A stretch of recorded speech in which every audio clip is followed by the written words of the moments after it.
Buenas noches a todos. La verdad es que yo me acuerdo cuando llegué a la Fundación en el 2008, un año después de que se había hecho ese gráfico, la Marcela empezó a contar este cuento de la energía solar. Tú me dijiste que yo no te había creído, pero es mentira. Yo lo que estaba viendo era cómo podíamos navegar en este negocio de grandes inversiones, de grandes esfuerzos de capital, ¿cierto? Para una fundación chica relativamente y con poca capacidad de capital.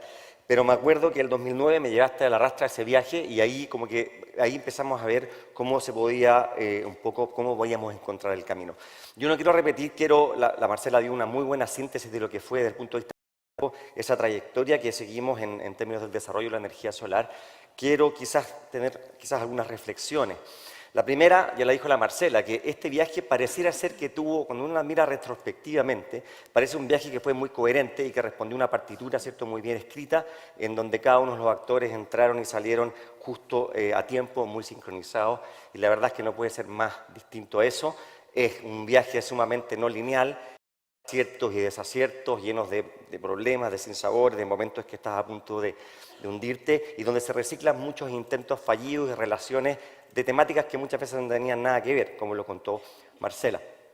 Y también lo otro es que estos espacios gigantes de oportunidad finalmente se catalizan cuando entra la energía emprendedora, cuando entra la iniciativa privada. Son estos emprendedores, ¿cierto?, quienes finalmente son capaces de abrir camino y liberar ese valor que está ahí de forma potencial. Acá estaba el sueño, ¿cierto?, del cual hablaba Marcela. Esta diapositiva sí la hicimos en el 2010, cuando estábamos buscando inversionistas para Solar Chile, en donde decíamos, ¿por qué no podemos hacer una potencia solar como Dinamarca es de eólica y Islandia geotérmica? Les voy a presentar casos de 3 emprendimientos que grafican esta fuerza, ¿cierto?, que tiene el emprendimiento cuando hay oportunidades relevantes en el país. El primero de ellos, evidentemente, Solar Chile, una empresa que le tenemos muchísimo cariño. Acá veo algunos de sus protagonistas en el viaje inicial. Una empresa que hizo la Fundación Chile con 3 inversionistas ángeles y junto a los emprendedores Koichi y Cristian, que está acá. Así que mejor que mostrarles un video donde hablan 2 de sus protagonistas, que creo lo va a poder explicar bastante mejor que yo. Solar Chile es una compañía que nació en la Fundación Chile en el año 2010, en donde buscamos desarrollar la energía solar en Chile cuando era una etapa de ciencia ficción. Nuestro enfoque original comenzó en el desierto de Atacama, en donde veíamos que estaba la mejor radiación del mundo, y comenzamos en una etapa muy temprana a hacer, digamos, ruido en el mercado de que Chile tenía que hacer una apuesta por la energía solar. Cuando regresé a Chile el 2010, iniciamos el proceso de búsqueda de financiamiento de Solar Chile y la Fundación Chile trajo a 2 inversionistas más. El año 2010, que fue cuando partimos Solar Chile, nos juntamos varios locos, inversionistas, emprendedores y Fundación Chile, y teníamos un sueño común. La verdad que veíamos que claramente Chile tenía la mejor irradiación solar del planeta. La demanda de energía iba a crecer muy fuertemente, en particular asociada a la minería, y las mineras estaban en el desierto. Entonces se da una coyuntura bastante inusual de que la demanda esté en el mismo lugar donde está el recurso. Y nos tiramos con más pasión que cabeza probablemente, en una época en que todos nos decían que estábamos locos. Pero afortunadamente estábamos en el timing correcto, los costos de la tecnología venían bajando violentamente y pudimos sacar adelante un emprendimiento exitoso en una empresa desarrolladora de plantas solares que terminó construyendo lo que en su momento fue la planta solar más grande de América Latina. Finalmente, el año 2013 se materializa la venta de Solar Chile a First Solar. Fue algo, digamos, súper gratificante para todos, tanto para la Fundación Chile como para nuestros socios inversionistas y para todos los emprendedores también que están en parte de Solar Chile. Validarse el chileno en la industria solar hoy día nos abre puerta a expandirnos a otros países en la región. Y a mí no me cabe duda de que van a haber cada vez más y más emprendedores que van a traer ideas revolucionarias y que van a hacer cambiar las cosas a como las veíamos el día de ayer.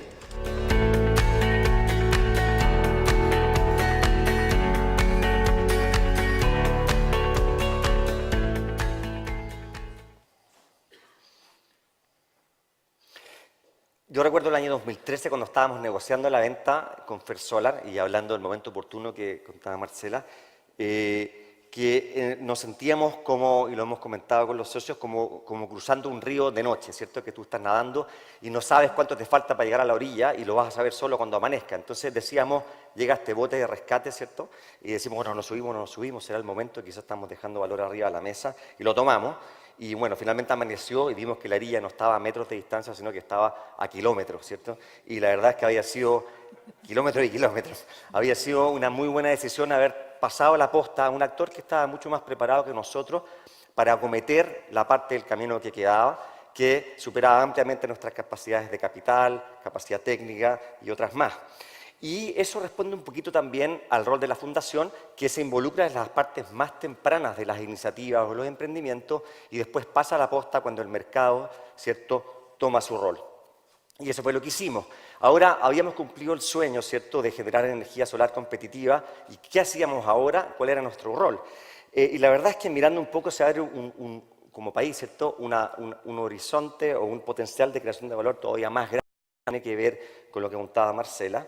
Y les quiero presentar dos emprendimientos que representan muy bien esa vuelta de tuerca por sobre lo que hacía Fersolar.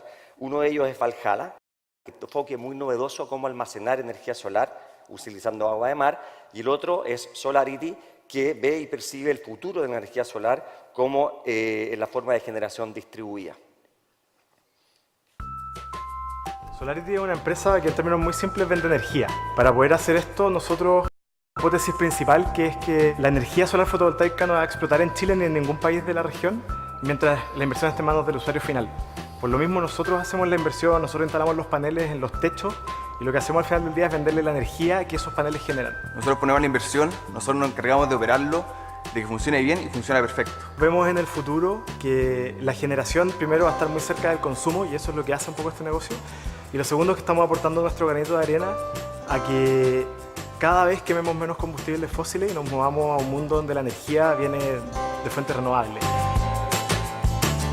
Lo que busca es poder proveer energía barata y segura desde fuentes renovables como el sol y el viento, que están tremendamente disponibles en Chile, pero que tienen una característica de volatilidad en la generación, porque solamente pueden proveer energía cuando está disponible el recurso solar o el eólico. Estamos haciendo nosotros de hacerlo en el norte de Chile, en el desierto de Atacama, el desierto más seco del mundo, donde hay muy poca vida. No hay vegetación visible. Entonces el impacto medioambiental se reduce de manera dramática. Y adicionalmente está lejano de grandes centros urbanos. Estamos en de pescadores, que son socios del proyecto. Eso va de la mano con lo que nosotros vemos un plan de desarrollo de la caleta que tiene que ver con los sueños profundos de la gente que habita ahí. Aquí la gran innovación está en el uso eficiente de la geografía, en ocupar y potenciar los recursos nacionales por sobre un cambio tecnológico propiamente tal. Nosotros deberíamos en el futuro, en las próximas décadas, empezar a exportar energía al resto de Sudamérica y ser el pulmón o el corazón o el motor de la electricidad en Latinoamérica. Algo que me motiva muchísimo es que me imagino que gracias a todo esto podemos ganarle la pelea al calentamiento global y volver un poco a cuidar un poquito más la Tierra y que todos vivamos en un ambiente mucho más cómodo y que nos permita estar muchísimos años más en la Tierra. Esta compañía busca algo mucho más allá que desarrollar un proyecto. Es más mirar un cambio de paradigma respecto a los desafíos que estamos enfrentando como país y como planeta. Yo diría que eso es un despertar cotidiano de cada uno de los miembros de Valhalla para buscar una solución que enfrente un problema que probablemente nos va a sobrepasar a nosotros y a nuestros hijos, sino que va a ser mucho más extendido. La aspiración es a soñar porque este es un gran momento para Chile.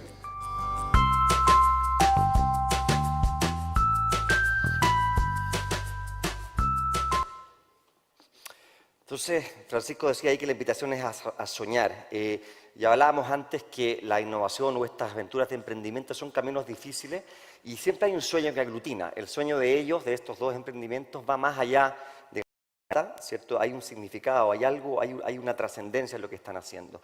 Y también, ¿por qué no soñar con que Chile se convierta en una potencia energética ocupando el potencial del sol, que es enorme?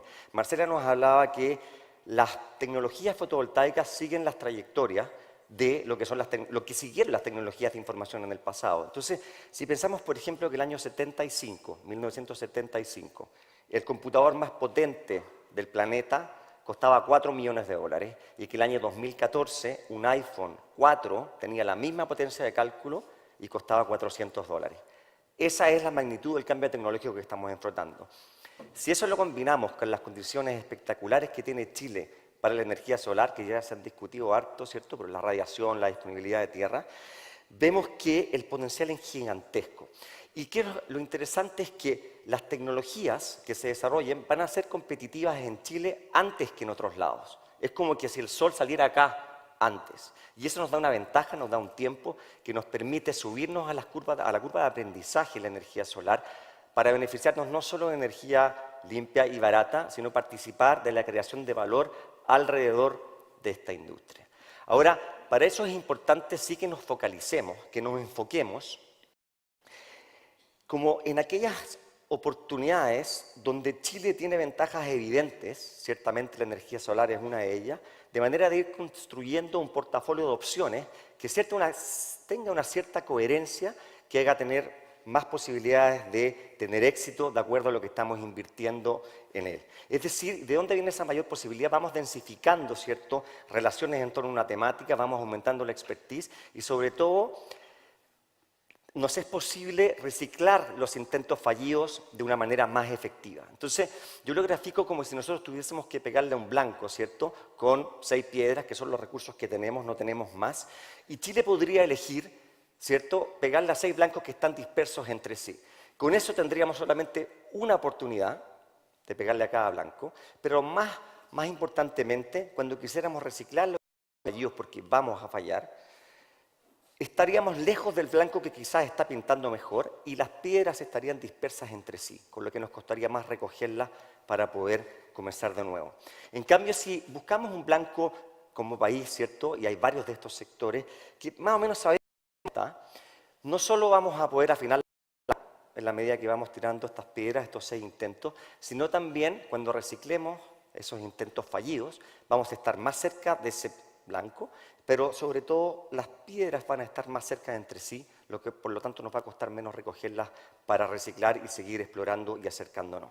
Eso es súper importante. Ahora, no podemos tampoco confundir, ¿cierto?, este foco con construir estructuras fijas tipo línea Maginot, ¿cierto?, que quedan obsoletas ante cambios en el entorno, sino que tenemos que construir sistemas de innovación que sean capaces de beneficiarse de la incertidumbre y no sucumbir ante ella, porque la incertidumbre, la variabilidad es donde está la fuente de valor. Así como, ¿cierto?, yo siempre le digo a mis niños que cuando tenemos que ir a un lugar o cuando estamos conociendo, viajando, el mejor camino no es el más corto, sino el más lindo. Y muchas veces ese camino más lindo no toma la carretera, sino que toma caminos que son más secundarios. Y muchas veces descubrimos belleza en lugares que pensamos que no existían, ¿cierto? Lugares que quizás son incluso más bellos y más gratificantes que aquel lugar que nos motivó a iniciar el viaje. Lo mismo pasa en la innovación. La innovación al final florece la incertidumbre y por lo tanto tenemos que abrazarla y quererla. Siempre tenemos la fantasía de querer matar la incertidumbre, por eso hacemos planificaciones estratégicas y metas y presupuestos. Pero la verdad es que de la incertidumbre es donde nace el valor y cuando la entendemos así, vemos las cosas un poco distintas. Porque el riesgo no son más que posibilidades, cambios, variación, hay mutación, si no hay cambios no hay nada. Entonces el riesgo son posibilidades. El error es ese lugar impensado al que llegamos, desde donde podemos quizás reemprender el viaje o aprender algo. E incluso la escasez de recursos, ¿cierto? Las dificultades, también las vemos de otra forma porque nos permiten concentrar la creatividad, ¿cierto? Conversábamos la otra vez como un vino, ¿cierto? Un buen vino sale de una parra, ¿cierto? De uvas de una parra que nace en un suelo pobre. No tan pobre como para matarla, pero suficientemente pobre para que sus sabores y sus aromas se concentren. Un vino de una parra del trópico sería algo bastante aguado e insípido. Entonces se trata de ir generando opciones para ir generando posibilidades. Y lo que pensamos también, lo que estamos haciendo en la Fundación, quizás más que tratar de construir castillos, donde cuando los construimos nos miramos el ombligo y cuando los terminamos nos afanamos en defenderla, capaz sería mucho mejor echar una buena carpa en la mochila y hacer campamentos y encontrarnos con otra gente en el camino, porque tenemos que ser mucho más nómades que sedentarios. Ahora, si todo es aleatorio, ¿cierto? Si todo es, digamos, incierto, entonces sentémonos a esperar que las cosas suceden y que nos llueva oro del cielo.